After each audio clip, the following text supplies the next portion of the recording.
What's up, friendos? Welcome in. My name is Matt, MrADHDgames.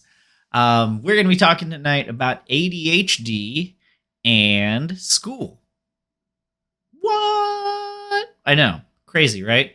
ADHD and school. So I don't know how many of you guys have ADHD and went to school. I imagine it's a lot of you.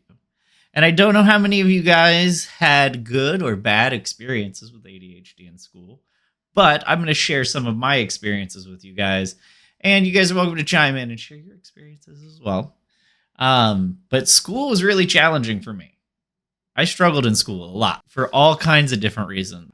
There was, up until I was in third grade, I went to a school that didn't have walls. I know it sounds crazy, but they had like these partition like things. They're like just giant partitions that like wheel together. And so like that's how they separated the classrooms. Not conducive to ADHD. So I really struggled up until then because we didn't have like separated classrooms. So you could kind of hear a lot of what was going on in other classes and stuff. And that's very distracting for somebody with ADHD. So I kind of struggled there a little bit. And then up until about fifth grade, I didn't have a teacher that understood ADHD. And so that was a struggle because to a lot of people, I was just kind of the misbehaving kid. I was the misbehaved guy. Too many places have that. Yeah, it doesn't work. It just doesn't work. But yeah, up until fifth grade, I thought I was just very misbehaved and very bad. Like I couldn't do any of the things that these other kids were doing. Making me sad. But there's some cool stuff that goes on now that kind of helps. And we'll talk about that as well because there are cool things for people with challenges. Were the rooms louder since there were no walls? Yes. So since there were no wall, yeah, it like echoed. You could like faintly hear like white noise kind of like all the classrooms. And then the ones directly next to you, you could hear like what people were saying. And like that's so hard for me not to pay attention to. Like even like restaurants and stuff when I can hear a conversation, I'm like, "Oh, I better listen to this." And I'll listen to like all the conversations going on. Struggled a lot in school. Up until high school actually. I accidentally listened to every conversation. Yeah, it's like I'm not even trying to eavesdrop. It's like I can hear your words, and so I have to listen. In high school, I had theater, and so theater was a really good outlet for a lot of like my energy and my stimulation after school. And so I started like being able to pay attention and do well in school, and I had a reason to pay attention and do well in school. So theater really helped me a lot. Prior to that, I was just always struggling, always challenged to like sit through class. I was so confused how all these other kids could like sit still for like 45 minutes. Like I would sit there and be like, how are these guys doing this? Like I'm getting ready to lose my mind, like come unwound. And they're doing fine. Like all these other guys are just sitting here chilling, like paying attention, taking notes and stuff. And I'm like, I'm going to explode. So let's talk a little bit about what to do.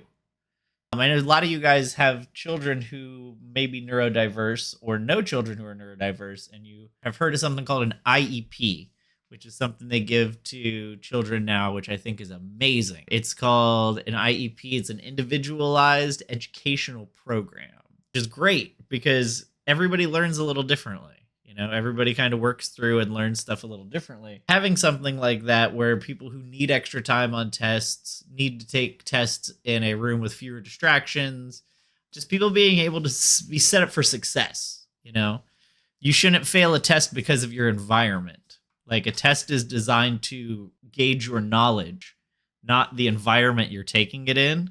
The P is plan. Oh yeah, plan or program. So what are some of the symptoms that really challenge us? Like the impulsivity at schools, interrupting, talking to people, fidgeting, bouncing your legs, clicking your pens, doodling, going into outer space. These are the ones we have. I guess there's a program and plans within it. Losing things. Yeah, keeping track of your schoolwork and your homework. Like just keeping track of it in folders and putting it where it goes. Sitting still for X amount of time. But the cool thing is, the earlier you understand what's going on and the earlier you understand like how the ADHD brain works, you can help set kids up for success. You can help set them up to understand that their brain works differently and can kind of set them up to be successful in school, but they just need to understand it's different. Because honestly, I'll tell you, when I was in school, if I had been offered extra time on tests and stuff, I probably would have been too proud to take it or too embarrassed to take it because nobody explained to me what ADHD was.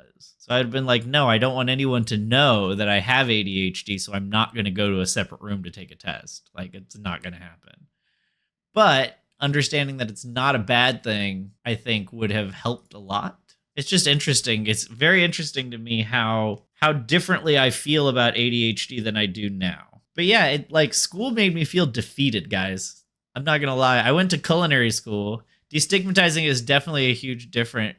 Yeah, especially growing up. I didn't take, the SAT and the ACT, I didn't take either of those. And that's because I knew I would do poorly and everybody talked about their scores all the time. So I didn't want to do poorly and then have to lie about my scores. So I just didn't take it because I was going to culinary school anyway. So for me, it wasn't really like a need. It was more for embarrassment than anything else. I had the IEPs all through school for separate settings and read aloud. That's awesome. If I had been able to understand that and been able to take the help of an IEP, I think I could have done so much better and I wouldn't have hated school. Because what happened is I couldn't do what other kids were doing. And so I started having resentment towards school and started not liking school because I was just struggling so hard. So I didn't want to be there. And so me not wanting to be there sprinkled on top of it some more trauma dust of like, all right, well, I don't want to be here. And now I have to be here so long every day. And I didn't make a lot of friends, but that's what was cool about high school is once I got into theater, I had friends and I had a reason to like actually perform and do well in school. Yeah, testing's always been a little bit of a struggle for me. But yeah, it's definitely something that I look at and I'm like, okay, school could have been so much better. But to be fair, I had a really great high school experience. Up until that point, everything was a struggle. IEPs, I don't know, especially probably old school teachers probably think of them as like a handicapped, and they're not. They're just giving us the same opportunity to learn the same things as other people, which is all we want, you know? We just want the chance to be able to learn and do things the same way as other people do. But yeah, ADHD in school, it's doable. It's a doable thing. It just we have some special challenges we have to deal with and special things we have to overcome. So especially in culinary school, you're always so active. Like I was always very active when I was in my classrooms or kitchens a lot. Like I did have to take like my basic classes, like my basic maths and Englishes and all that stuff and accounting. A lot of my classrooms were kitchens and I was up and moving and doing things and learning things and working on techniques and stuff. So that was probably part of my success in school because I would have struggled in college otherwise, especially with all the temptations and stuff that are there. Like if I went to a regular college, I probably would not have done well. But I did it. I made it. I'm here. I got my culinary degree, hospitality management degree, and I make board games. It works. It ain't broke, don't fix it. That's what I always say. I'm just kidding. I don't always say that. Culinary board games. There are a lot of board games about food. Apparently they do. My boss has his master's in board game design, which I thought was kind of wild.